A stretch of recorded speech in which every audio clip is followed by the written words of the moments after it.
Hello, everyone. Welcome back to Awards Buzz. I'm Abe Friedtanzer. I'm Scott Menzel. I'm Shadan Larki. And I'm Stacey Yvonne.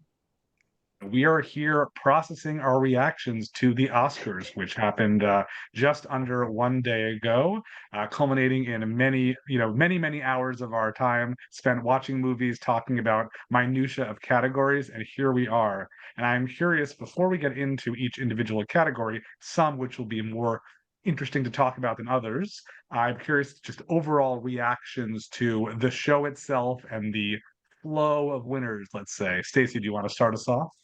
Well, I was saying a little earlier, just generally speaking, the Academy has grown and we've gotten a lot of new members and it's just kind of grown in size, period. And so I think we are seeing the effects of that, especially this award season. There's so much variation, and it means that there's never one person who just runs away with it. It's really, really stacked up in between a lot. So I thought that overall, I mean, it's the Oscars. I did miss the original songs. I would rather have those put in, and I'd rather do those performances. Don't know what that James Bond thing was, but I thought Conan did great otherwise. But yeah, it was a lots of interesting surprises. Again, for a year that was almost kind of unexciting, they found a way to build in some suspense. So we got it. John? I'll call it a well-intentioned show, but a messy show, I think. I thought the James Bond thing was weird. I would have really liked to see acting clips. I thought it was really strange that they only had those for the lead categories and not supporting. I thought it was really cool that they had, somebody come out for each film for like costumes and cinematography, but then they didn't do that for other tech categories. So like that was weird. I like Conan generally, but I thought like his little song about I'm not gonna waste too much time kind of just annoyed me, even though I like him generally. Like I thought the John Lithgow bit was funny, but they never really brought that back. I mean, I thought they, having the first responders come and tell jokes was cute. It was a very like strangely apolitical show, which we can kind of get to. What I'm very interested in hearing what you guys have to say about what the legacy of this Oscar show will be and what this Oscar sort of tells us about the industry as a whole. But yeah, kind of messy, a little bit. Just it could have been better. It could have been not, a good show overall, but it could have been stronger. I'll be nice. Uh, I mean, I thought the show started off really strong. I mean, the first 30 minutes of the show was great. About an hour and a half into it, I got to be honest, I was pretty bored to tears. I just felt like we talked about this on the stream, and I know we're going to talk about all the categories in it. I think we were all of us like pundits who've been focusing on the awards season for a really long time. I think we were all like secretly hoping that it was going to be an interesting year where it was going to be a lot of mix-ups and changes and surprises. But I really feel like it went back to like when Telluride and TIFF happened. Like everything just kind of played out exactly how it was originally outlined to do. And it was nice to dream that like some of the later entries were going to actually like make a play in the award show, but they didn't round up happening. So I just felt like when I was watching it, as soon as Honora won editing, I think it was the screenplay because like literally it was screenplay or editing first. I was just like, oh my God, like it's just gonna go the way that like we talked about here. Like, and I even brought this up on that stream, like it's like, wow, it's gonna go that way. And sure enough, it did. And I just was very like I lost interest, I guess is the good Yeah. way of putting it. And it's interesting, Stacey, because you started by saying like they spread the wealth, and I mean I guess they did a little bit, but like we also have Sean Baker winning for the first person in history because he does tie Walt Disney's record, but when Walt Disney did it, he did it for four different movies. So he's the first person to win four for one movie, which just boggles. I don't That's think I will crazy. ever recover from that. So like, and that's for me really shifted the way that I think about like Oscar punditry because I just and you guys know I'm a very sentimental person. For me, I'm like, I'm done with sentiment. I'm only gonna be predicting sweeps from now on. Like, I came on this stream before and I was like, they're not gonna give Sean Baker 4. So I was like, I'm not gonna predict him for 4 because it's just never gonna happen. And look where we are. So I've learned my lesson. If I come on here next year and be like, so and so has a great narrative, I need y'all to shut me down. And just no, and just I'm gonna, and like we saw, I feel like time and time again, they sort of went with the stronger sort of choice, and so like lesson learned. Yeah, I mean, I thought, in general, the show, I have no idea why the show ran 3 hours and 45 minutes. I felt like it was all this weird add-ons that they needed to do, like, may rest in peace, Quincy Jones. Like there was that number there.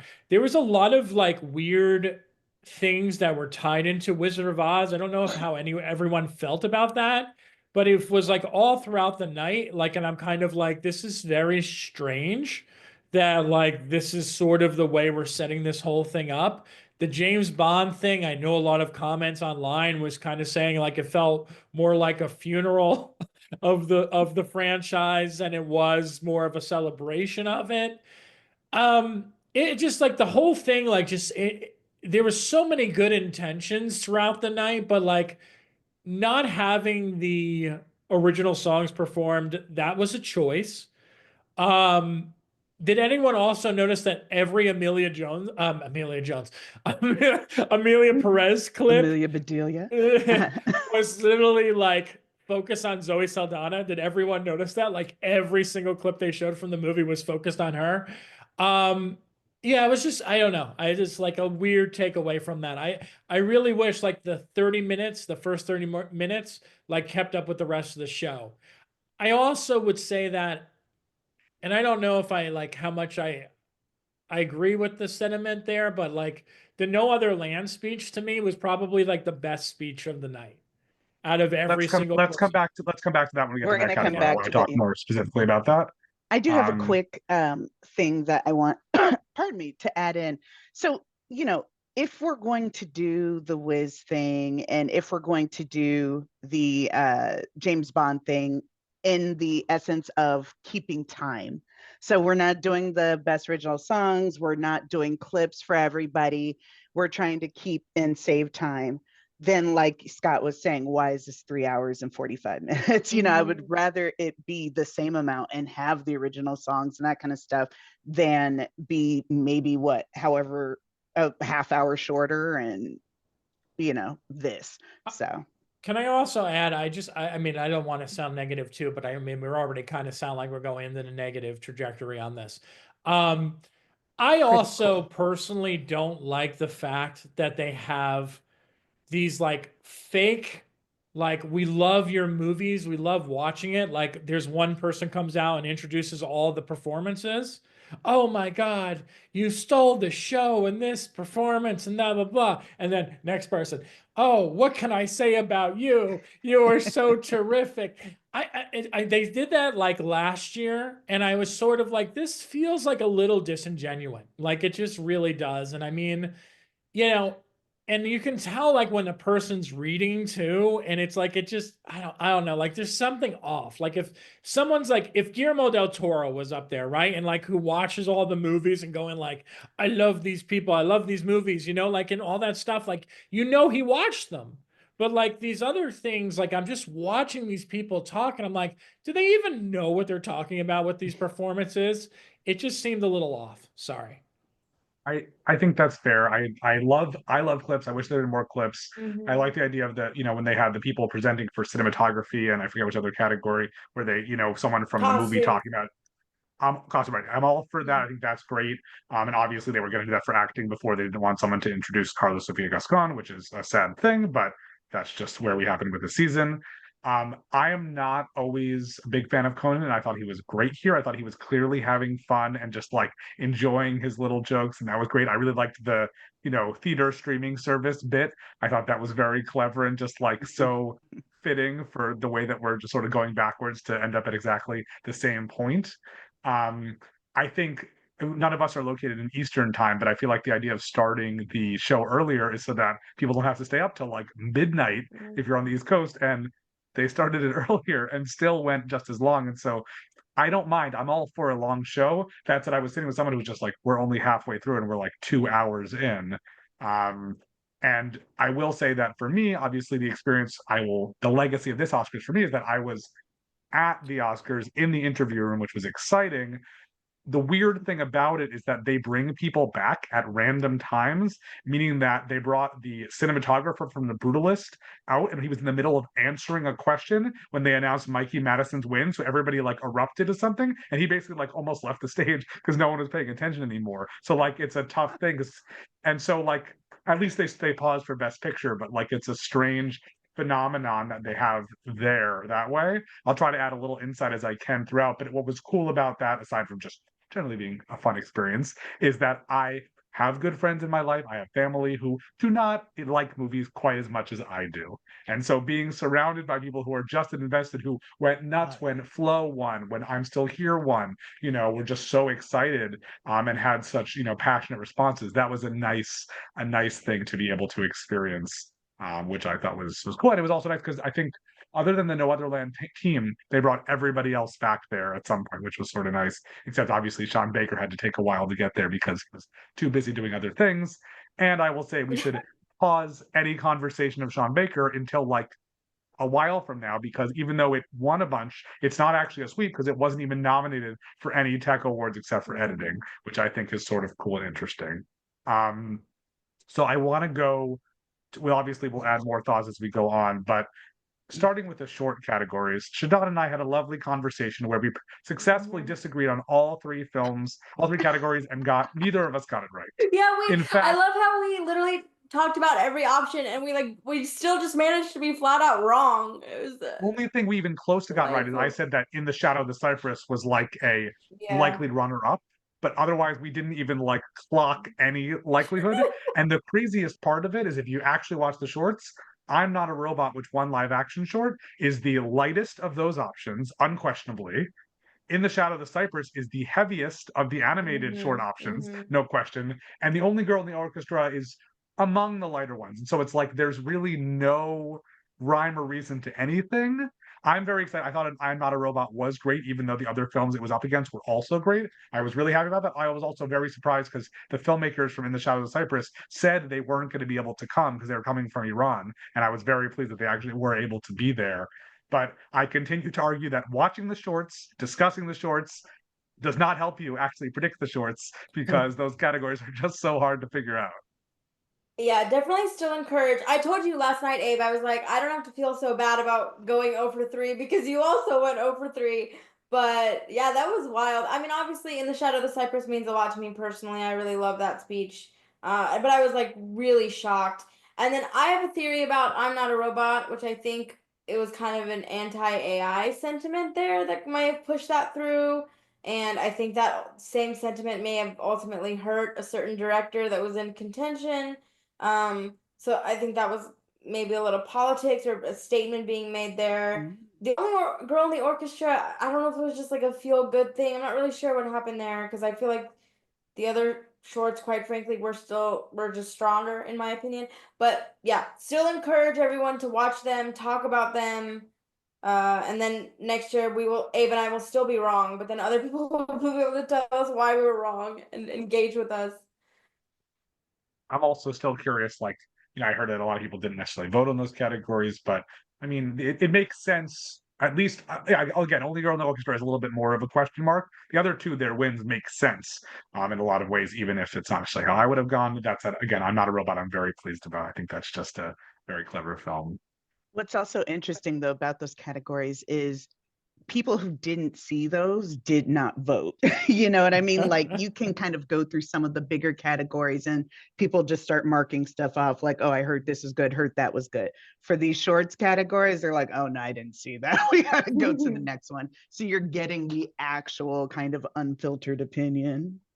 Which is what we should have everywhere. I would also note that I'm Not a Robot and The Only Girl in the Orchestra are both available to watch for free. I feel like Only Girl in the Orchestra is on Netflix and I'm Not a Robot, I think, is on YouTube. We can clarify that in the comments here if we're wrong, but seek those out. Moving on to Best International Feature. I will note that I correctly predicted that 8 out of 10 Best Picture nominees would win something, and that both Nickel Boys and A Complete Unknown would go home empty-handed. And thanks to this category, that was correct, because Emilia Perez, despite winning 2 other awards, did not win here because the country of Brazil is very, very passionate. And I think a lot of people were similarly excited. I am curious to see. It looks like Shadan held on I to did. Emilia Perez. The rest of us backed I'm Still Here. Shadan, care to weigh in here? I mean, listen, my thinking was there were 13 nominations for Amelia Perez. I felt like that passion wasn't going to disappear overnight. And I kind of felt like the Academy were gonna dig their heels in a little bit and be like, "Hey, we like this movie." Which I mean, it's funny because I also stuck with Amelia Perez, spoiler alert, in song, which I that ended up happening. So it's kind of interesting that they were still willing to vote for the song, where they could have just went elsewhere altogether if they really wanted to, and they didn't.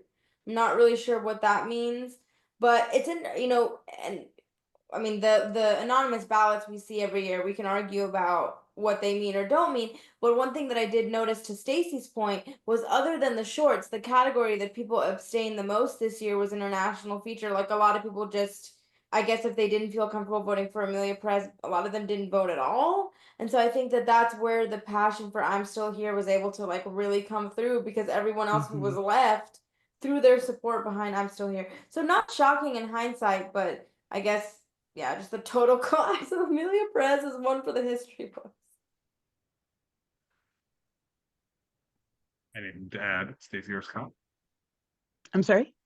Anything to add on this one, or Oh you're, no, I agree. I'm or good. not that Yeah. it's She's exciting, like, not she's that like, I got it right. I have nothing to say. Next. That's fair. No, I mean, we all kind of saw. I think we all kind of saw this coming with this. It's interesting. We'll talk about it near the end, but it's fascinating what controversies seem to have affected things and what controversies didn't. So Yep. I want to speak to that real quick, Scott, because I think Amelia Perez is very creative. It's very, especially when it came out, it was very new. You know, it was something we really hadn't seen before. It was done kind of in a new and interesting way. The problem with controversies is it will tell you whether or not your film is actually good. And we've kind of seen that between, all the stuff that happened with the Brutalist versus everything that's happening with Amelia Perez, where I've been watching, I'm a reaction person. So I watch a lot of these reactions and they've been reacting to Amelia Perez and like, what is this? Like what was happening? Why did I get swept up in this? And it's like, because you lost your extremely charming front person who was campaigning and stopping for this film. And so then you start noticing the cracks and things that maybe weren't quite right. And, the whole thing about, you're making a Mexican movie from, French director with no one from Mexico. And people are like, okay, maybe we need to rethink this. So I do think that, I think that is kind of the role of controversy, is it's going to let you know whether or not the film is good. That's a good point. Good point. Can I say, since I was negative about the show earlier, the joke of the night for me was Conan saying, "Carla, if you're gonna tweet about the Oscars, my name is Jimmy Kimmel." I thought that was. I'm still laughing about that 24 hours later. That was that was It was great. awkward because she seemed to not understand it and like ask the Yeah. person next to her about it. And so that's like, Yeah. then it's like, at what point are we just sort of being like taking advantage? I don't know. I think it's best that it didn't go beyond that. That's probably the better thing. But The one that I liked was he said something about Honora had 479 F words in it. And it was like that was only beat by Carla's publicist. I was like, and there was this groan in the audience. They're like, I was dying. My favorite part of this show was actually June Squibb. I mean, she was the best part of the show. Yes, it was so Come good. on. And can I tell you, I thought some of the sort of presenting pairings were a little bit. There were some that I loved. I mean, I loved Billy Crystal and Meg Ryan. We can talk about that later. But I thought June Squibb, like in terms of the presenters, just stole the whole thing for me. Yeah. I enjoyed Ben obsessed with Stiller. her. I thought he really committed to that bit. And like it could have just been something, and the fact that he just like lurched himself up there at the end, like I enjoy that, especially given that he like spends his time now all on Severance, which is like a super serious show. Um, but I do want to turn our conversation a little bit more serious for the next category, which is something I haven't commented on too much in our past streams, and I just want to start off by saying a few things. This is Best Documentary Feature. Um, I have my own feelings about the film No Other Land. I feel like, technically speaking, I've praised Soundtrack to a Coup d'etat a lot. I praised Black Box Diaries. I think that I don't believe that No Other Land is the most technically well made of the films. That said, I did still predict it. I'm not surprised it won. I was pleased to hear the way both directors accepted the award. I like the idea that they had positive messages to share about their hopes for the future and the fact that they're working together. What has been very disheartening to me is I think I may have mentioned in the past that when I try to go on Twitter/X as a just to share my own content and read some stuff, whatever. But I unfortunately have the for you filter on instead of following, and so I get all this stuff that I guess I've clicked on in the past to see, and so I'm seeing two different, like completely radically different responses, both very negative to No Other Land. And the first one is from people who haven't seen the film, who are conflating it with Gaza because it actually is about the West Bank, and they're assuming certain things about it that just aren't in the film, because what happens in the film is difficult to reckon with, but it is something that's worth addressing. And so those people are condemning the film without having seen it, tying it back to the Zone of Interest last year, which is a very inflammatory speech. This one, I think at least these two men have at least lived this experience, and even if you don't agree with what they're saying, that's their life exit. Like they're lived there, they've been through something, and this is how they feel. And then I'm seeing people who are taking issue with the fact that the Israeli co-director mentioned Israeli hostages, and that he even spoke instead of just having the Palestinian director speak. And to me, the idea that you have two people who live in a place that has been a source of conflict for so many centuries, the fact that they are saying we are working together and that's important is such an affirming message. And I am hoping that the real world of people hear that and are not these people who just are insistent on hearing nobody on Twitter, because I think that what can come from this film is the idea of positive collaboration, of saying, if we're going to achieve anything, we have to be able to talk to each other, not just say, I'm not going to listen to you because there are certain things that you say and stand for that I don't agree with. So I am, even though I was not rooting for this film to win, I am pleased at that message and wish that I was still reveling in the positivity of its hope for a better future rather than the actuality I see, which is very disturbing. Yeah, I mean, this win, I mean, the speech, this, I said at the top of this, this was the speech that I thought stood out the most. And I think what was really nice about it was what Abe just said, is that it was about unity and trying to kind of come together. And if you are on one side or another, trying to share an opinion and try to work together. And I think that's something that this world could use so much of right now, instead of like, this side's right, this side's wrong, this side's right, this side's wrong. So I was really moved by this speech. I thought it was one of the best moments of the show in terms of a serious moment. Abe, I think you're absolutely right that it's two people's lived experience, and I feel like people sitting at home behind their phones, whatever. But two things that I want to say is, one, I think a lot of times people are like, well, the Oscars are shallow, they're this and that. And I think moments like the No Other Land speech are why the Oscars are significant. I've said it time and time again. Like when you win, it's a platform for your film, and people watch, people pay attention. And I think that they capitalized on the moment brilliantly.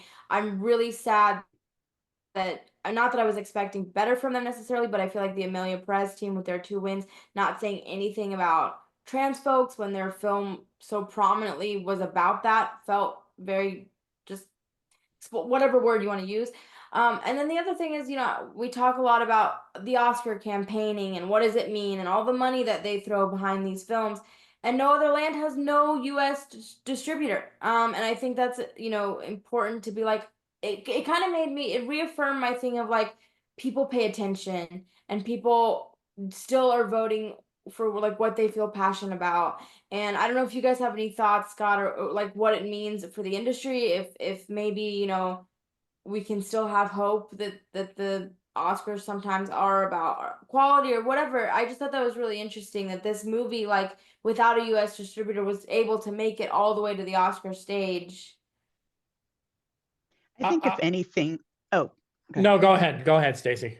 I was going to say, I think if anything, this year, as we go into the next kind of film award season and the next kind of set of festivals and whatnot, seeing what's been made over the past couple of years and what's going to get through and what's not, I think that's going to be a bigger indicator. I think that we have had speeches like that before. It may have been a while, but we have had, you know, people get up there and say important things and actually speak to the idea of, you know, this is a platform and I can get this message out. The Oscars, like you were saying, aren't necessarily known for that. However, again, if we are expanding the body, if we are adding more diversity and more thought to the body, then you're also adding people who are going to have different opinions about how it's received. So I think that we will see some changes, but we're not going to know till it starts coming out, essentially. Yeah, I mean, I have a lot of mixed feelings about a lot of different things when it comes to the Oscars in general right now. Um, I mean, it's great that like, and we'll get to these more like certain films that get nominated or win, but then other films that get completely overlooked.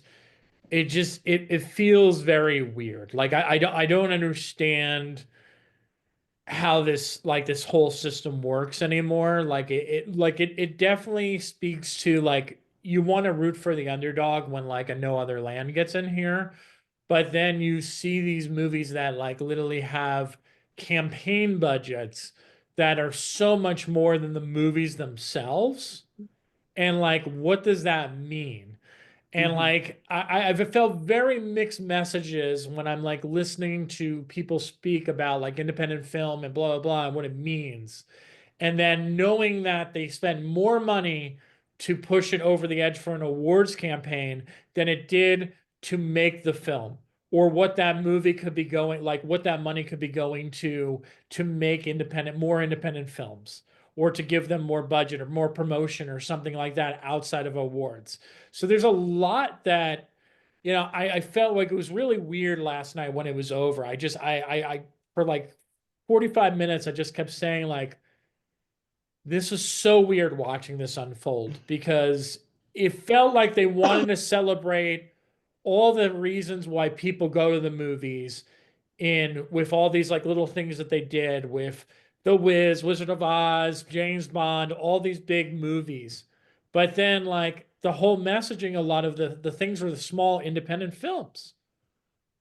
But these independent films were never really about awards in the past. Like, and that's the weirdest thing, because when I fell in love with independent film, it was sort of like, and why I was always excited about watching Independent Spirit Awards was like, this is something different. Like, no one else is honoring this. And now I just kind of feel like it's weird. Like it's murky. The water is really murky. Well, it's also, can you hear me? Sorry. Yeah. There we go.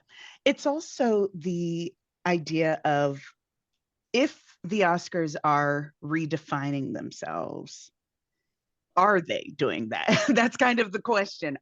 Are they trying to redefine themselves? Are they trying to come into the future, or are they keeping themselves as kind of the hot plate, the one where it's like, you have all these other awards. You have the Independent Spirit Awards, you have the the ACETIs and the DGAs and WGAs, SAG, Globes, etc. But the Oscars is kind of the ultimate one.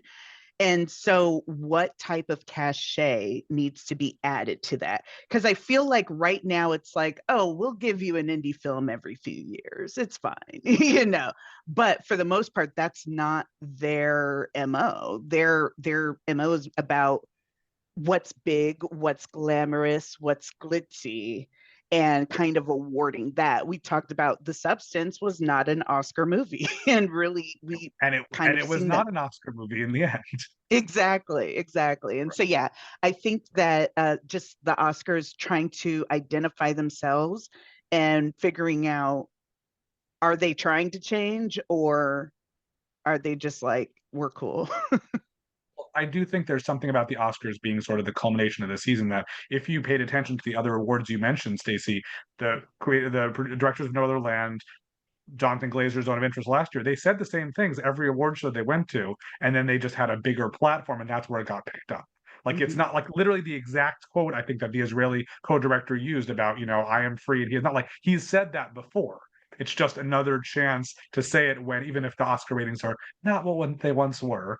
I also remember from one of my first Oscars in 2002 when Michael Moore won and basically got all the filmmakers nominated. He's like, "We are against this war, Mr. Bush. Shame on you." Like, there's definitely something about a platform for this, and to be able to do it that, like, some documentaries are about social change, some are about like, here's something interesting that happened. Like you can say, the Christopher Reeve documentary, good as it was, isn't really a social change kind of thing. It's more about the perception of that person and like what it means, etc. And so you can definitely, this is a film that will spark, I hope, more conversation.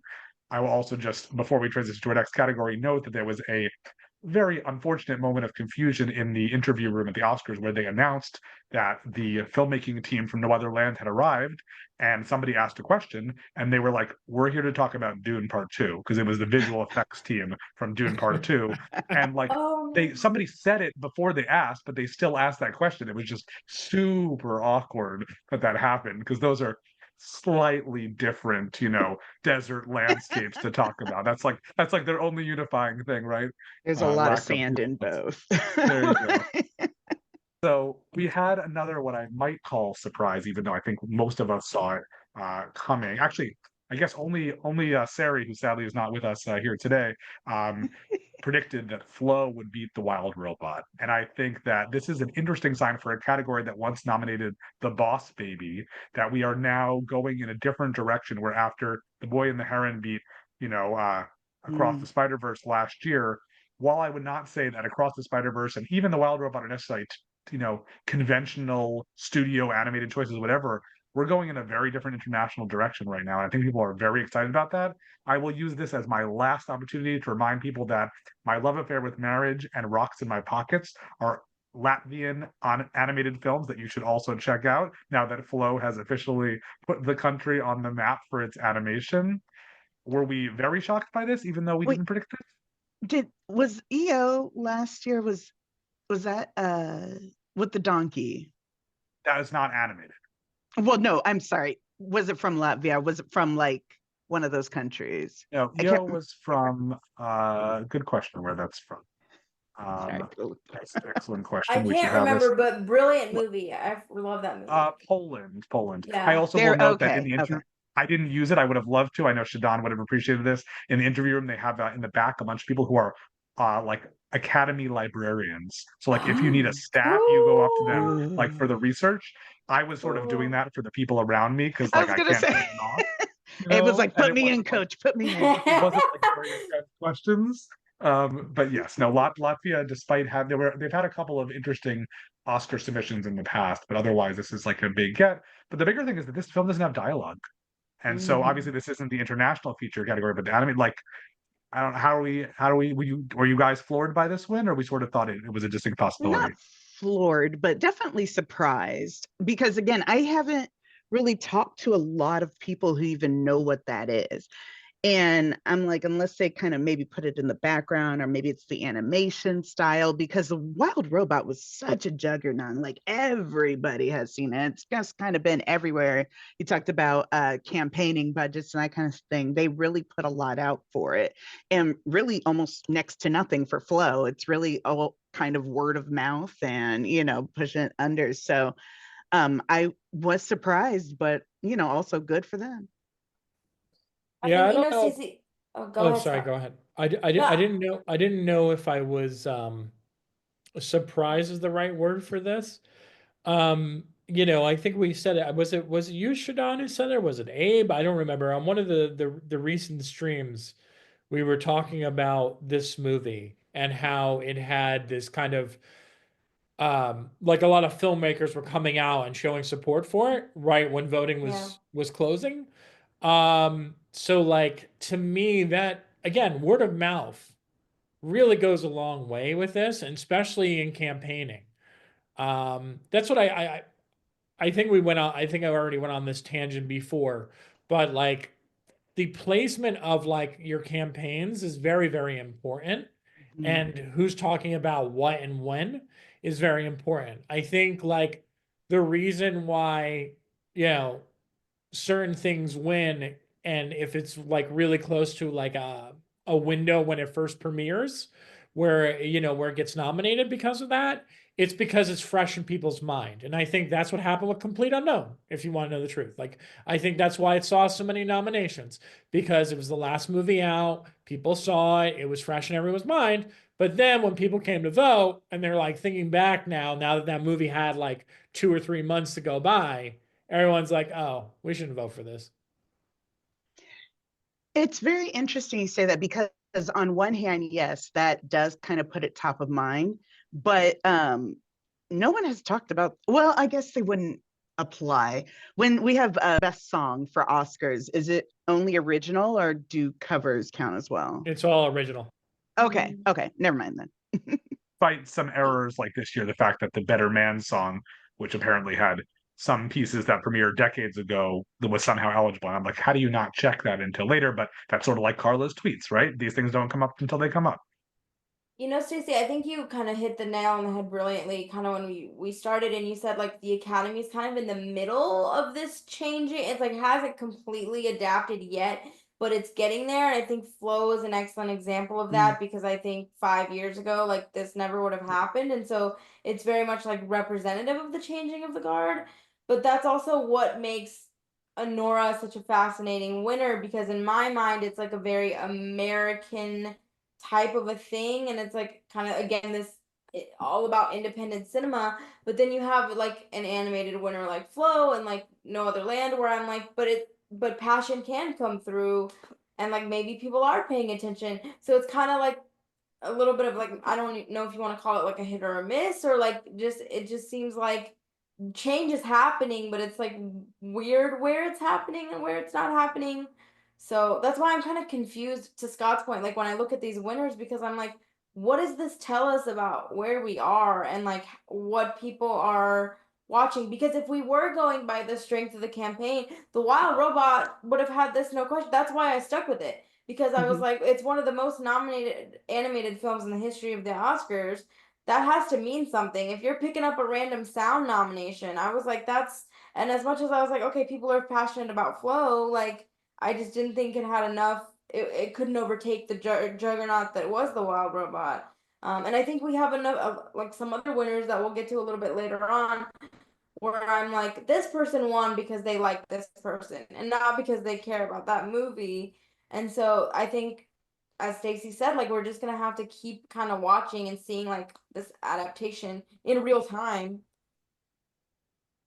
Because Also, when you think it's about it, really, it started from Parasite, and then but like we said, very slowly, because then there are some Mm-hmm. surprises in between there. But then, we have Everything Everywhere All at Once, and you have this, even Anora has a lot of international influence to it, even though it's kind of seen as like a very American film, very Sean Baker. It definitely has, an international element to it that a lot of people probably also related to. So yeah, it'll be interesting. also strange because The Wild Robot didn't win any Oscars, and like with it's that the same way that A Complete Unknown didn't win any Oscars. It's like it's a strange way to sort of end. And Wallace and Gromit, we've all talked about Marshall Weinbaum and the fact that he is like a fantastic, like that had the best campaign out of these three films, but it still like was the underdog, and it's possible that that sort of tipped the odds away from The Wild Robot, that people might have been split a little bit. But I don't know. It's again the specialty categories. I guess I'm happy at least that Flow didn't win two awards, because I like that there's still a spread of things. Um, as we go on, I think I'm gonna like almost fast forward us through a few categories unless people have things to add. Visual effects, No Monkeys, Dune. That's enough. I think I don't think there's anything else we need to say there. Sound, we talked about musicals possibly making a comeback. I was nervous that that might happen, but again, Dune prevailed, and I think it's fitting. Like the sound and visual effects for Dune as its only wins, those feel fine to me. Similarly, Scott was shocked to think that we were considering anything else for production design and costume design for Wicked.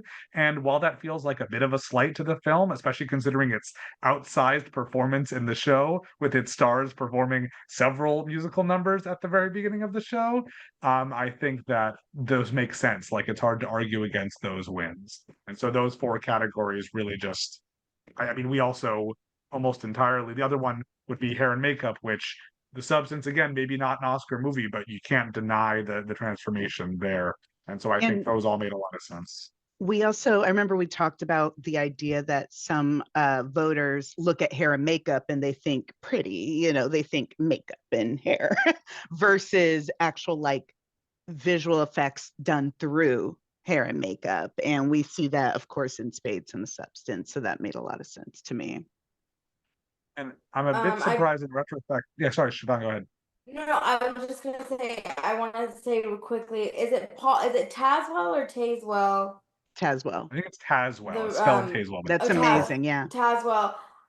Yeah, that was such an amazing win, an amazing speech. He is now a Grammy away from completing his EGOT, which is incredible. So if there's an audiobook out there that needs narrating or something, but I thought was such a that the man's just a legend, and that was another great moment. And I felt like, I love kind of the standing ovation and then kind of the moment that he got. And to give Conan another piece of credit, I actually love that he said like there's so many artisans and people that you may see up here tonight that you don't know that are very involved in the filmmaking, and I'm glad that that was represented, and I think it was represented well in a lot of these tech categories. I mean, the makeup team from The Substance, like a tiny budget, only like 17 days of shooting that film. I think what they were able to accomplish was incredible. So yeah.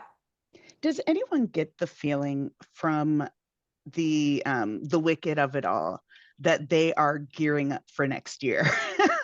There is something very, you don't think so? There's something very campaigny about what they've done at these awards, knowing good and well they're not going to win.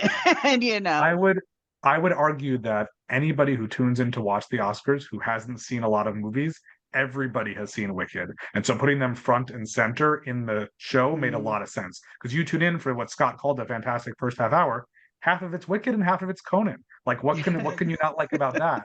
And so I think we had discussed already there are new original songs in number two. Like it's going to have an uphill battle because even though everyone's thinking John M. 2, he didn't get nominated. The movie really just got two awards. Like it should have done a lot better, especially considering the enthusiasm and the fact that it mostly got positive reviews. Like I don't know what to make of it, but they have to put things in overdrive. And I also think they already shot it, right? It should be mostly done. Like there's not, I don't know what else they can do, but They're just it's going to be doing an uphill editing. battle. That's all it is. It's still an editing. Yeah. well, yeah, because the John Chu mentions were like a big part of it. And really anytime someone mentions John Chu, it's, how fantastic and how much of a genius, plus to kind of open it like that and be like, hey guys, remember Cynthia? Like you guys forgot her this year, but she's coming back. So yeah, I think it'll be, I don't know. It's something to kind of keep an eye out for the year, kind of what they do, because I was really like, okay, we did. They said we're not out yet. Yeah, I don't, Maybe- God, I don't know. Yeah, I mean, you might be onto something with the way that they were kind of like the Wizard of Oz theme, right? That kind of was spread throughout the night. But I mean, in my gut, I just can't see it doing anything more than like song. And Well, maybe like it'll get nominated again. Like that's not a question. I think it's going to get nominated again. But I feel like the wins are going to be either the same, like it's not going to be those same two categories either because it's already been done. It's going to be like we did this already. We did this. I don't know. I feel like a lot of the franchises get both. I don't know. I feel like it could easily win those two again, but You think it's I going to win think production design? I mean, maybe. I mean, we don't but even to know what the your point, competition is, though. That's the thing. Yeah. We don't know because those often are the bigger budget things. And, who would have thought that only Gladiator 2 would only get a costume mention? Like that is like everyone that's who's seen the film, everyone who's fair. seen the film, That's fair. I know what you mean. Well, let's yes, Shadan, did you want to say something? No, I was just gonna say I think Stacey like is right. The positioning of Cynthia in particular is really smart because they're like, hey, this woman who just needs an Oscar to complete her EGOT, and you loved her so much that you gave her 2 nominations for Harriet. Like, let's make her the center stone of our opening piece, and I think that we're gonna continue to see that. Cause like she's coming to the Houston Symphony, I don't even know why, but she's going around. Right. She's gonna be on that trail all year, and as In the she should Target be. stores. Yeah. Like, okay. Well, And then we are also Denny, like how many shout outs did Denny get too? Denny got a lot of shout outs. And again, to Abe's point about like focusing on things that people were aware of, right? Like they had that whole bit with the sandworm from Yeah. Dune. So like that's again like the messaging of this show was very off. It was sort of like, hey, here's this stuff, but then it's like, hey, these are the things that are winning, and you're like, huh? I'm very confused. They're like, we're trying something. We're trying something. Let's see what sticks. Yeah. we are all predicting Wicked Part 2 to Wicked. What's the title? Is it Part No, 2? Wicked for good. good. Yeah, For Wicked for good good. to win Best Original Song next year. But I'm actually surprised in retrospect that we all predicted El Mal to win, because I was hearing some chatter in the room last night about Diane Warren finally winning. That said, I think the song itself was not her best, and the movie certainly was not anything to write home about. I don't Better think than El people even, Mal. but I think El Mal also, you know, if you can praise certain things about Emilia Perez, you have Zoe and you have the song, and Jacques Audiard did win an Oscar as a result. And I will say, breaking my own rule and jumping ahead to Honora, I felt that Sean having different speeches that he prepared that talked about different things, I really liked. The joke about his editing and etc. As opposed to, I feel like Jacques, I don't remember what award show it was where he accepted, maybe it was the Golden Globe, where he accepted multiple things, and it was like, felt very cocky, and that is not the vibe I got from Sean Baker at all. But keeping it to Best Original Song, I think this is fine. I think Amelia Perez being remembered for these 2 wins makes a lot of sense. I think The Journey and the 688 being remembered as an Oscar winner would have been a little bit more strange in a lot of ways, but I'm fine with this. I just think it's You, strange again in hindsight that like they still were gonna give it the song but not give it international feature. I don't know if it's just because of Zoe, like she was, I guess, a strong sweep that she took the song along with her. I just thought, speaking of speeches, I thought it was really funny that the composer duo started singing and then they got played off immediately after. And then like Jacques Audiard, they just played him off. They like didn't even let him talk, which is always awkward to me, by the way, when they have like multiple people that win for the same, and like only 2 people get to talk or whatever, and they get played off. We'll talk about who got to talk for a long time and who didn't in a minute. But but yeah, I guess I'm happy that maybe I didn't need to hear from Jacques Audiard anymore. To Scott's point, but that the song win is strange. It's just strange. well, if we have to cut this, let me know. But we we've talked about budgeting and for your consideration budgets and that kind of thing. And Netflix put everything they could into Amelia Perez. And like you were saying, having Zoe connected to that song, I think really is what kind of pulled it along, because she had her stance from the beginning, who were like, I don't care what else happens with this movie, that's the girl. And then you have a song that, of course, is featuring her and et cetera, et cetera. So I actually wasn't too surprised by that. No, I mean, like to the point that I was making, like every clip that I've seen from this movie is that song, and it's Zoe Saldana singing the song. So it's like that's what they were pushing for. And Netflix, I always give them credit. Like they're really good at campaigning. The problem is this year they were really smart because they honed in on one film. They actually did what they should have done in years past. But the problem was they didn't look at the records and find the loophole that happened that caused all their pain. But like they did the right thing this year. I still think that it's hard when you have an embarrassment of riches and you have movies like The Three Daughters and Hitman, if you like comedy. Like those movies I felt bad for because they didn't get any kind of push, and I feel like they could have like actually went somewhere if they got push.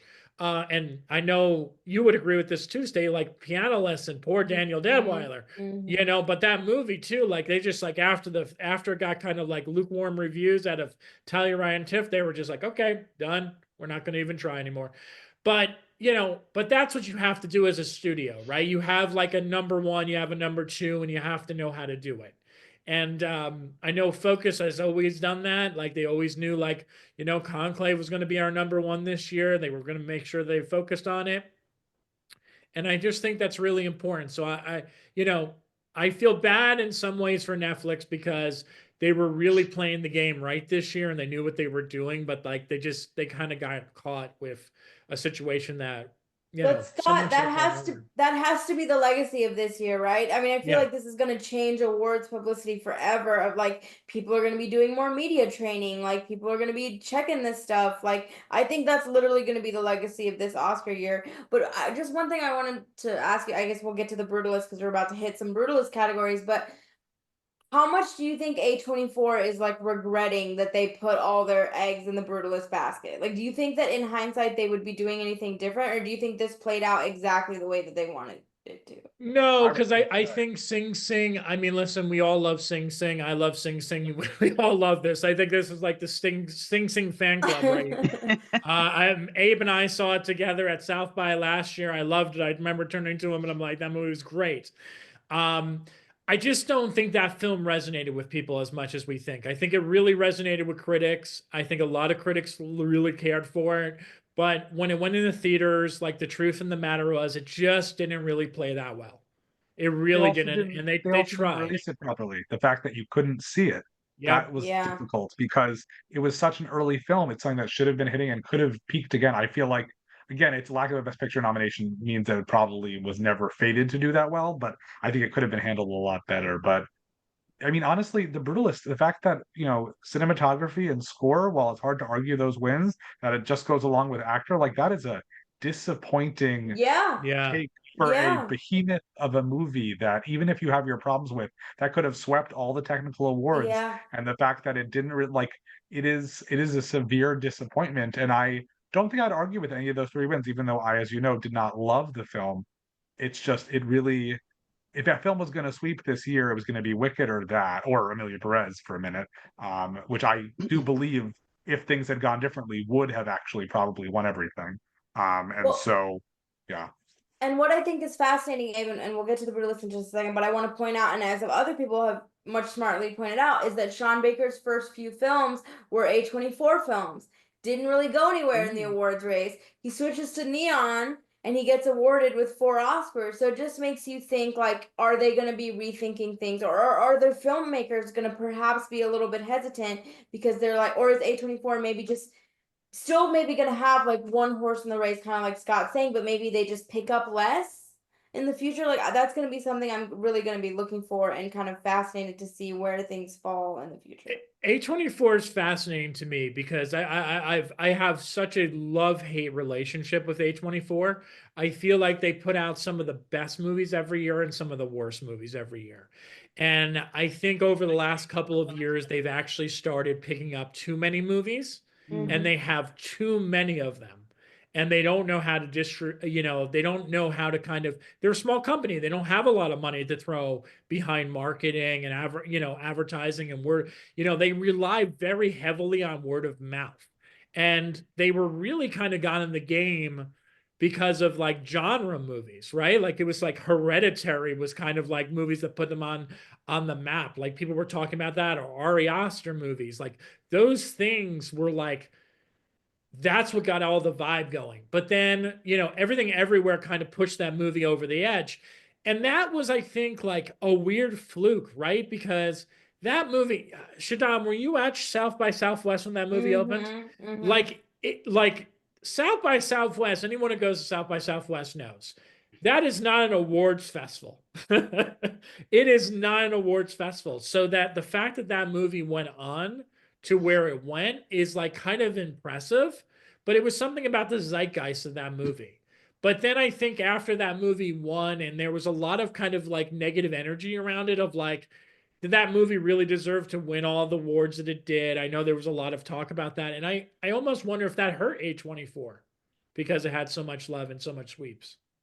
I'm going to tell you, Scott, right now, something you're going to disagree. You're going to hate that I'm going to say this. Anybody who went to Sundance this year is going to tell you that an A24 film that they picked up is going to repeat all of Sean Baker's wins, except this person actually stars in that film, and that's Eva Victor for Sorry Baby. And I know you don't believe that that's going to happen at all, but it's just interesting to see because, like last year, they had A Different Man, which obviously did not go nearly as far as it should be. So it's all just interesting. Yeah, no, I don't. I mean, I like that movie a lot, but I don't. I can't see that movie having that many legs on that. That's just an unnecessary tangent, but I think always a worthwhile distraction.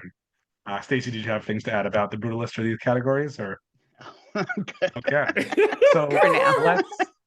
let's talk for a minute about a category that shouldn't necessarily matter as much, and that's best film editing, because I think for most people that was the turning point that while one of us, me, predicted it and knew it was coming. I think for the rest of you, that was the moment we were like, "Oh shit, Anora's going to win Best Picture." Oh, Maybe not, well, Stacey. Okay, I didn't go ahead. think that the reason I chose Conclave is because of my original assertion that Honora is not an Academy film. It's not something that they would necessarily gravitate to based on kind of past picks. I was like, it's Pretty Woman, Redux in a way, but just a lot more drama and F words.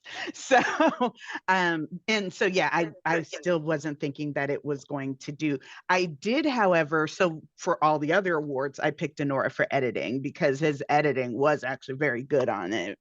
And I figured that he would get that thing. I just didn't think it would be for the Academy Awards. I think it is an unusual choice in some ways because if you think about it, well, we can take Emilia Perez out of consideration just because of everything. But Wicked and The Brutalist, people are like, they're so long. How did they do any editing? That's a naive, obviously incorrect statement. But those are still like epic productions. You can see how those could take it. And Conclave, because it is sort of genre spanning, etc. And so Anora is just a little bit more straightforward. And so I think the fact that it won there is a real sign of the strength of the film and that people really, really liked it. And again, it's interesting because this is now 3 years in a row that Best Editing has matched Best Picture, and still between Argo and Everything Everywhere, that didn't happen at all. So it's just really strange to see that shift now happening again. Well, I think also people were looking at this in terms of Conclave being like, there aren't too many, wins that they have at this point. And so I think the idea is, if they're going to get anything, then, this would probably be the category. But yeah, they had a rough night. Oh, Conclave! Somebody was on the red carpet. I don't know why I watched some of the red carpet this year, but there was someone. I literally, don't ask me, Shadan. I was literally watching it for like 45 minutes, and I'm like, wow, I must have nothing else to do with my life right this second. But like some guy who was on the thing on the red carpet was like talking about what was going to win Best Picture, and he said something that I thought was actually kind of funny. He was like, if Conclave wins, it's like it would be back in 2000, and I was like, that tracks. That's actually a really good take. Elevated Dan Brown, yeah, that's the time frame. I mean, listen, for a film that a lot of people predicted to win Best Picture, to go away with one award, a screenplay award, is pretty disappointing, Wow. And watching its award season trajectory, I still was, sort of wavering on it, and that's really all I thought. But yeah, it's really sort of just so disappointing for that film. But continuing on, Nora for Best Original Screenplay, same idea. The substance to genre-y, we can award the makeup, but the screenplay not so much. But I think it's just that I feel like Sean being the visible face of these films, the film was a good thing. Someone mentioned in the interview, and they're like, it's like you have 4 Oscars now for your 4 films. Like you're spreading it out for the ones you've made in the past. And I mean, what I will take away from him remembering him winning all this is just that, again, that joke about the editing, like you should see the footage I got, like it's just very not self-deprecating, but like it acknowledges that like he's having fun with this. He was so smiley, he doesn't seem smug, and I feel like you have a reason to be smug if you win 4 Oscars, personally. And the fact that he didn't, though I would argue actually Walt Disney winning for 4 different films in the same year would actually be more impressive in some ways because you're multitasking. But I'm not trying to knock Sean Baker down. He did a great job, and I think that that's very, very worthwhile of him. What were those 4 years? What were the 4 films? It was like Cinderella, Snow White. No, it was. I think there was like a short, like different things he produced. Like he didn't actually. Yeah, so it's. Okay, I I have was to like, ask the wait a Academy minute. librarian for that. So I said, I that don't was know. bold to put out 4 movies in the same year. Wow. I will say that I think Shadan, when you mentioned long speeches before, you were probably mentioning Adrian Brody, but it did feel like Kieran talked for an hour or two. But I will say, after hearing him so many times and just sort of like winging it, the joke about the 4th child and like the awkwardness of like, is this serious? I had fun with that. I enjoyed that. I Don's love like, well, Don's face was like, yeah. I don't know. There's something charming about him I love that him. like he just comes up and he's just like wings it. He's just like, I don't know. Like he just like seems like a little manic kid. Like he's like, I don't know. I'm here. I guess so. I should have prepared something, but I didn't, kind of like, let me tell a random story. I he set the energy level, right? And I loved, what was it at the SAG Awards? Like he literally had like the longest running joke throughout the night because he was talking about how heavy the statue was, and like every single person came up and was like, "Oh, this is heavy." But yeah, I liked his little speech, and I thought his embarrassing his wife was such a charming thing to do. Well, he's so funny. I saw one meme about Adrian's speech, and it was literally like, how can you take so long to say nothing? And that's kind of the difference between him and Kieran, is that Kieran is so charming to me. I want to hear Shadan's opinion, but that you're just like, it's like Pedro Pascal. If Pedro Pascal got up there and just like oofed around for 5 minutes, I'm in. Like, sell me a ticket. I'm Let's here. give him an Oscar for Freaky Tales. Let's do Yeah, it. never gonna happen, but it'd be great. I don't have an issue with Kieran Culkin. I think what annoys me is that if you're a famous man, you get to get up there and talk Mm. however long you want.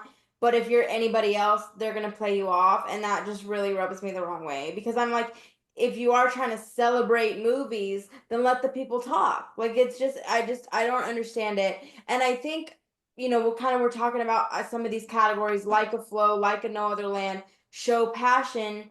And then I feel like Kieran Culkin winning is like they just really like Kieran Culkin. I mean, they clearly like the movie. They like, Jesse's screen, all this stuff. But I think our acting winners in particular, you could argue that maybe Mikey, it was the performance that kind of pushed her over the edge, perhaps.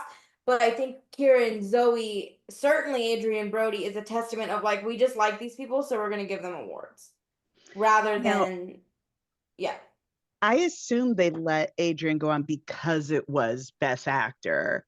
Is that I accurate, mean, or?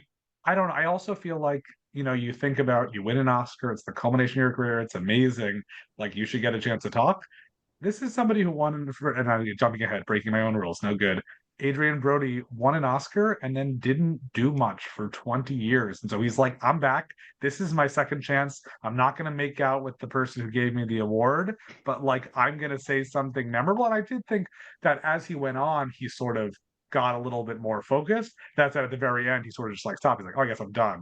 But with Kieran, I think that I enjoyed his sort of detours. I also like that he singled out Jeremy Strong at the beginning because Yeah. you have to wonder what it's like being on a show with those two personalities, and the fact that like they clearly like really love each other and respect each other, especially because Kieran Culkin, I feel like, is so much closer to Roman Roy than we'd like to think in terms of just like the way he likes to just mess with everybody. He obviously has his life a little more together. I think is just, I don't know, but Do we I think I they'll ever think let? it remains not a supporting performance in a lot of ways, but still an excellent performance in my mind. And so I'm happy about that. And the same goes for Zoe, who I will say, maybe it's because of Carla not having, social, media, or not, like just PR training. Because I do think there was a way for Amelia Perez and her to survive this if they had taken a fully apologetic, sort of like I'm going to stay in the background way of doing it. But when I was surprised when people said that Zoe wasn't gonna come to the interview room because she just didn't want to like get questions, and she actually got a question about somebody who was like, "I'm Mexican. This movie was very offensive to me," and she handled it fantastically. She was like, "I am very sorry. I've heard about this. I wish we had done this in a way that didn't upset you." But I want to say this isn't a movie about Mexico. That was never the heart and soul of the film. It's about 4 women. Could have been anywhere. She said it could have been in Dominican Republic, could have been in Gaza, could have been in Israel, could have been anywhere. And I really am open to having conversations about what we could have done better, but I don't think that was the heart of this film. And so I think Zoe more than survives and exits this season with a career win for her that, is for a really passionate performance for a movie that could have been done better, but still catapulted her in the right way. Someone asked that, Abe, in the press room. Yes, that was like the end of the question that I'm sort of summarizing, but basically that was the main thing. Oh, Which again, I thought that person will not be back next year. I will tell you that. Whoever Zoe's rep is will be writing down who that person's name was, and they'd be sending an it email. was probably phrased better than I'm doing it. I also probably had an earpiece in waiting as they were announcing, best director or something. Like again, the timing of things, but I think that again, because you could basically say that Kieran and Zoe were both leads in their films, but they're the real Yeah. quality of those performances that still recognize hard work. They still should be Oscar winners. How about Carla being seated all by herself away from everybody else? I mean, at a certain point, it's just not nice. I also, as I keep looking at all this, I don't want to make any excuses for her, but every screenshot is like a Google translated tweet. Like there's a certain level of nuance that I don't think she has, but I also think this has all been written off. And people like to Shadan's point, I think that if this happened with a man, like we've seen people like Casey Affleck or Gary Oldman or other people, survive certain allegations and just sort of coast along. The fact that Will Smith got an Oscar minutes after attacking someone, like it's just there's certain things that Some people we're are much more given willing. grace and some people are not, is what it Right, comes Mel down to. Gibson's, and I mean that's not happening with Kevin Spacey, but like if it did, it'd be an excellent example of like why does that happen that way? And I think a lot of people, to what you've both said, Shadan and Stacey, that like there were no mentions of the trans community. Like Emilia Perez could have been an important film, and to a lot of people still was. And if it even especially if it wasn't done well, it is still an important message. And I think that wasn't really out there. And the fact that Carla is the only out trans Oscar acting nominee ever is an unfortunate statistic, because that's a story that will never be the start of the headline, will be a positive thing. And that's very sad. And hopefully next year we'll have someone else that we can change the narrative, but I just don't know. So, but getting to Best Actor, I feel like we've talked about Adrian Brody a lot. I was thinking it was possible it's going to be Timothy, because it's not like it was a day all about a night all about the Brutalist with only those 2 wins, and I was still predicting him for director. But again, I feel like it really is a culmination of things, and I feel like he poured himself into that performance, and as evidenced by the joke with Timothy Chalamet's older photo being him in the womb, I think he is still very young, even if he's actually older than our Best Actress winner, as we'll get to. Now, I think that there's time for him. He'll be back soon enough. Adrian, he won for the piano? Yes. Okay. The pianist. Thank you. Okay. Holly Hunter was the piano. Yeah. Okay. I was like, wait, someone's playing. I find it so interesting that, so we talk about the youth of it all, and I don't know, and I'd be interested if you have stats on this, Abe. I know that he's just a little bit younger than Adrian was when he won it, but the type of movie that Adrian won that for was very specifically like an issues movie versus this kind of biopic that can be seen as being a little kind of glad handy or, that kind of thing. So I wonder what is kind of the ratio, like people who are younger that win this top category, best actor, best actress, etc., and their film was like a fluff film, it wasn't like an issues film. I think the biggest thing I mentioned last time with Adrian Brody is that his first win was a vote split, and I think it is hard to isolate a lot of vote splits in history. I think Olivia Colman is probably another good example with Lady Gaga and Glenn Close. But that was also when The Pianist won Best Director, because for some reason people didn't want to give it to Martin Scorsese, and maybe Rob Marshall for Chicago was an option. Like, I don't really know what happened there. And Well, so dear. I think The Brutalist and The Pianist are radically different films, especially in how they deal with the Holocaust. And it is Mhm. like, I think there's a lot of ground still to be covered with that, even though people joke that, like, if you make a Holocaust movie to win an Oscar, I think that there are so many fascinating stories to be told. And I don't know. I think that A Complete Unknown is a worthwhile film. I think it's a lot of people really enjoyed it, really appreciated it, but I don't know what clicked so well with nominations that just completely faltered. And maybe it's just the competition, right? Monica Barbaro, I feel like, Yeah. could have won if there weren't other competitors. And Edward Norton, if it wasn't Kieran, like, it could have won a lot of stuff. It just wasn't its year. I don't know, Sean. Well, I don't really have a theory on on a complete unknown necessarily, and I know we're short on time here, but I just think The Brutalist is one of those cases where I will spend a lot of time going, "What the heck happened with that movie?" Because I guess they just didn't like it. I really think they just gave Adrian the Oscar because they like him. And I just think that that movie, I think the AI thing, spoiler alert for director, really hurt Brady Corbet. Perhaps there was a lot of pushback there that we weren't anticipating. I'm not really sure. I think that movie it just fell apart, and I don't really know why. Um, and I think the Adrian Brody thing was just a we like Adrian Brody, and I just have to say about the speech. I'm sorry, but it's supposedly the longest Oscar speech in history. I thought it started off brilliantly. I think he did a brilliant job of putting the second win like in the context of his career and what it meant to him to come back to this level. I thought that was brilliantly done. And then he kept going. Like it was just so strange. Like him throwing the gum to his girlfriend. I was like, the first time in my life, I kind of wish I wasn't single so I could have somebody to throw my gum to. He was like out here like doing a shout out to like Georgina Chapman. For those of you who don't know, was Harvey Weinstein's ex. So he's basically saying like her children call him like pop whatever. It was so weird. It was so weird.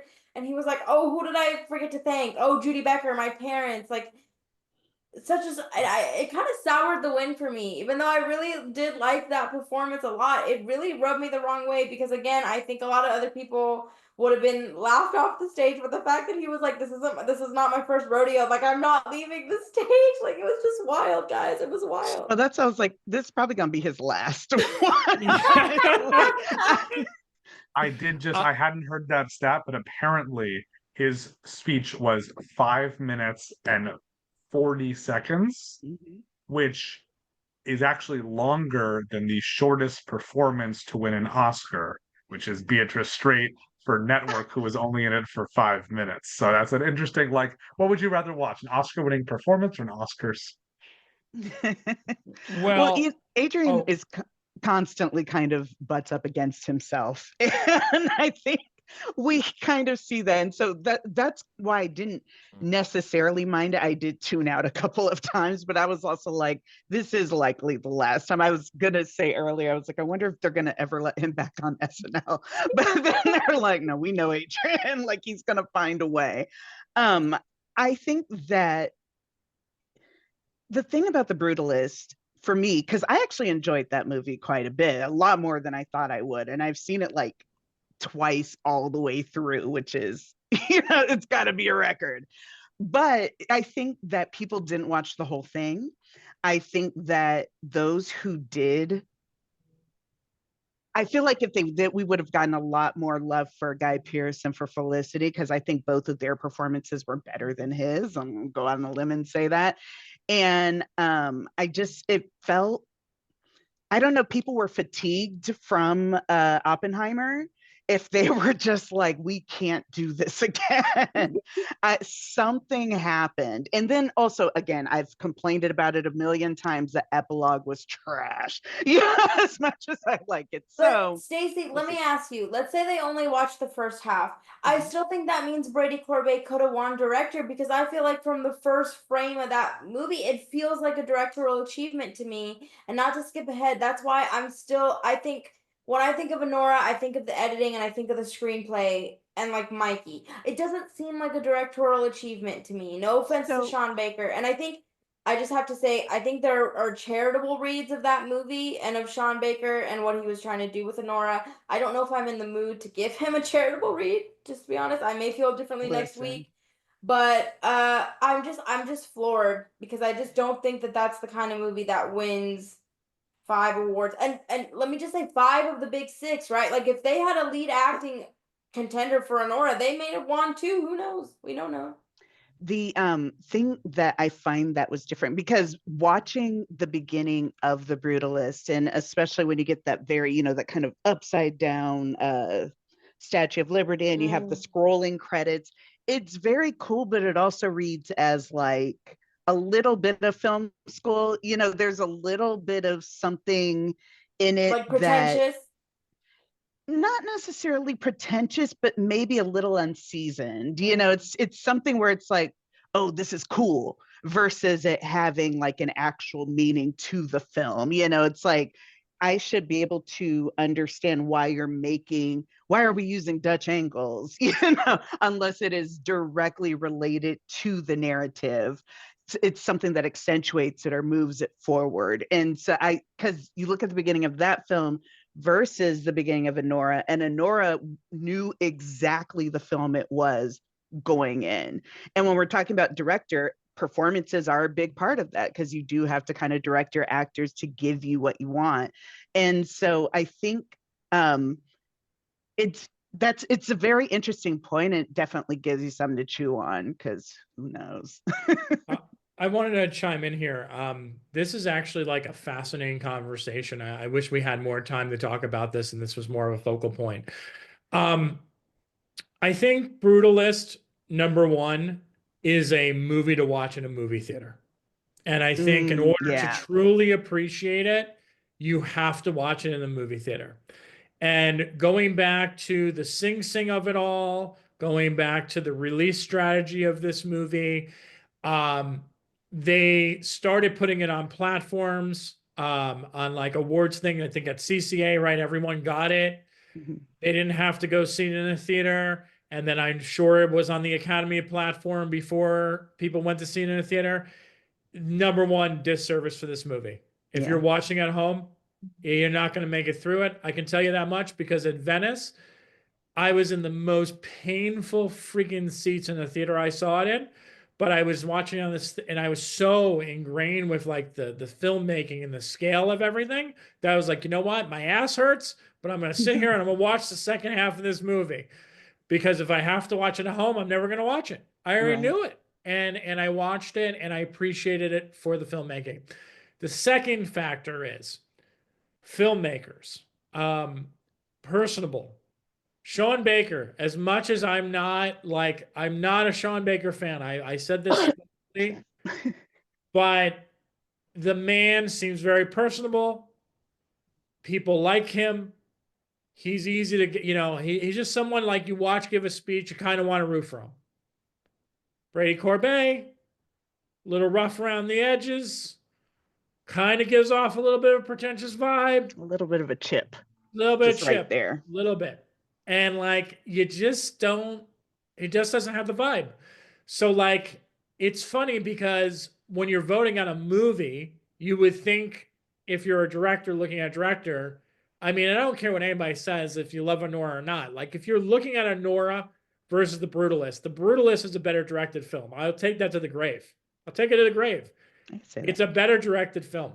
But it seems like we are voting more on like who's shaking hands, kissing babies, and who's more personable. Because Brady Corbet gave the exact same speech at the Golden Globes that Sean Baker did last night and at the Spirit Awards, and he's getting more praise for it because, again, it's the way he came off. He came off as more impassioned. He came as more as like, this is for everyone, where he was just like, filmmakers love filmmakers, kind of thing.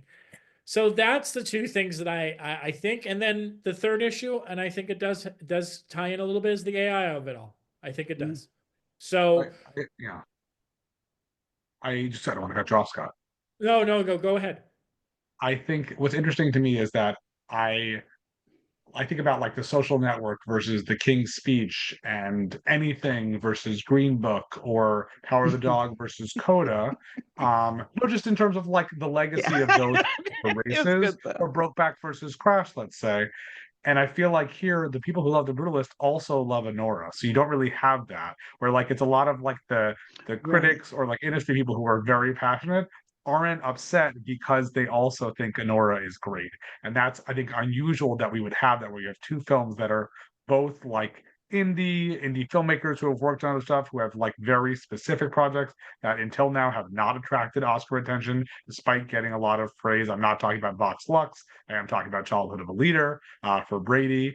And so that's interesting to me, that like I don't think there'll be a bad legacy from like insiders on this film, because I think they're just as excited.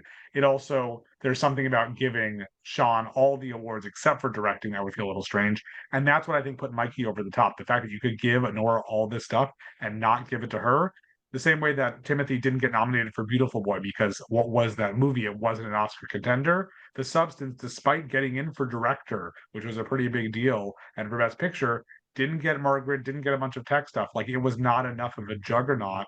And so Mikey just got pushed over with that. Also, I will say this every single time, and again last night, just hearing her in person, she is quiet as a mouse. She is like so soft spoken, and the fact that she played this loud, obnoxious character shows it really is a performance, and it may not be as lived in and based on her own just experiences in the industry as Demi's performance, but I still think Mikey gave a very good, like a terrific performance, and I'm happy that she won, even though I think Demi, it's unfortunate because this was like Mickey Rourke for the wrestler. Like this was like her shot, and I hope she'll have good roles in the coming years, but this was the Oscar bid. I have to say, out of the public response, that Best Actress category almost acted like it was Best Supporting Actress. Yeah, Best Supporting Actress is usually the drama one. Best Actress in this one, Mikey winning that pissed a lot of people off. And everyone being like, oh, well, I knew Cynthia was kind of out of it before we got into it, but a lot of viewers were like, why wouldn't Cynthia win this? Why wouldn't Demi win this? And it kind of went between those two. And just being like, the movie was fine, but like, is this an Oscar worthy performance? I honestly don't know what to think about that outside of A, they were like, you had to deal with Sean Baker, so you deserve this. B, B, the idea that they got all these other nominations, so and all these other votes, then this is kind of the person to put in there. I don't know, this is kind of the mistake one for me. This is the one where I'm like, I don't fully understand how she pulled through unless we have like a split vote situation. Yeah. I think I said it was going to happen. I said that there was enough passion, and repeatedly on these things. I mean, Shadan, you were with me a little bit, but otherwise we just didn't think that Honora was as strong as it is. And yeah. I think that it's harder to get in. It's harder to like The Substance than it is to like Honora. Like it's a genre pick.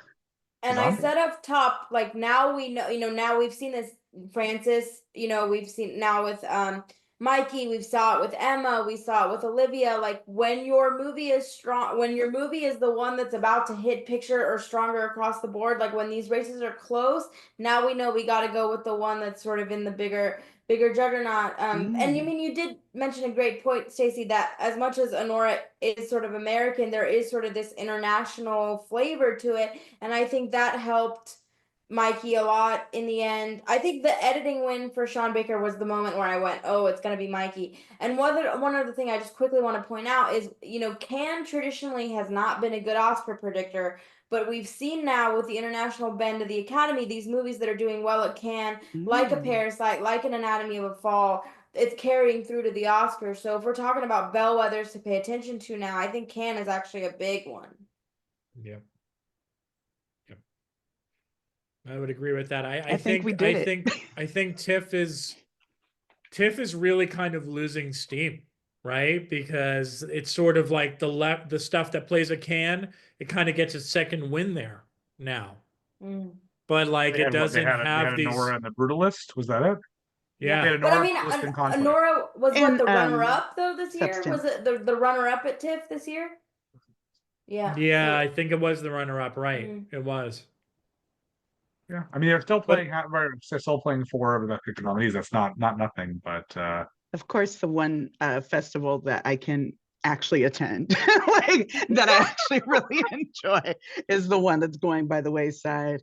Unless we figure out I would- Ohio next year, I don't know. no, I it's would- Sundance is going by the wayside. I'll tell you that. I mean, So geez, 1 year Sundance. from now, when Sorry Baby wins all the prizes, you can say, Scott, we told you, and he'll say, this didn't happen. No. That's What? He's like, we are in the darkest timeline. I like with the darkest timeline. Sundance always has one awards movie. There's no doubt about it. I'm never gonna say it doesn't. But the quality of films that Sundance has released from pre-pandemic to now, like they're just not the same level. It's also There is strange just that no. Coda won without actually screening in person, because that's a film that would have done exceptionally well in person. And so it's interesting that it just like happened to not do that. But we are getting off track. I think we've had a great conversation. While the Oscars are done, which I think we're all exhausted, it's been a long season, but a good season. 84 Scott, years. Shadan, and I are off to South by Southwest, where we will not be scouting for Oscar contenders unless maybe something comes along. Who knows? And I already have plenty of emails in my inbox about the Emmys. We have lots more we're going to be doing. And so while we will no longer be, Nora keeps autocorrecting on my phone too, Zamora, whenever I type it, like we won't, we'll have new titles Pedro. to think about now. But it's been good. The first year of Awards Buzz, first Oscar season, and Sari was sad she couldn't be with us today. It's been a fun opportunity, and I thank everyone for coming on to spend maybe like a full 24 hours all told on these Zooms, I would say. Over the past, Yeah, I think y'all can tell I have a lot of fun. I probably have too much fun on these, but it's just been so much fun. And I think two things can be true at once. I think you can be happy for Mikey and sad for Demi, or happy for Nora and sad for whatever your favorite movie was or whatever. So I would just keep that in mind. But it's just been a blast. I'm really lucky to get to do this with y'all, and I'm just happy to be here. So well, Yeah, I mean it's been a crazy, like we talked about, it's been a really interesting season. I think a lot of us wanted this to be, much more selective in the end. I wanted to see more variety. I think we kind of all would agree with that. I wanted more variety, and I think we hope that with all the controversies and all this stuff that there was going to be a little bit more of an interesting shakeup. But in the end, I mean, I said this, it's just like it feels very much like, of course it went this way because this is what everyone was saying back in September. As soon as this morning, I ran to the email, like, are we going to do one for the Oscar wrap up? Let's go. Let's go. Yeah. I love doing these things. I love talking to you guys about it. So until next time. Until next maybe time. Wicked for Good wins all 14 of its nominations next year. Who knows? We'll see. But I am sarcastically Abe Friedtanzer. I'm Scott Menzel. yeah, we ride for Cynthia, Dawn, Stacey. I'm I Shadan know. Larki. Yeah. And I am also, I'm driving Dawn, and I'm Stacey Yvonne. Thanks for spending Oscar season with us, and we'll see you soon for the Emmys.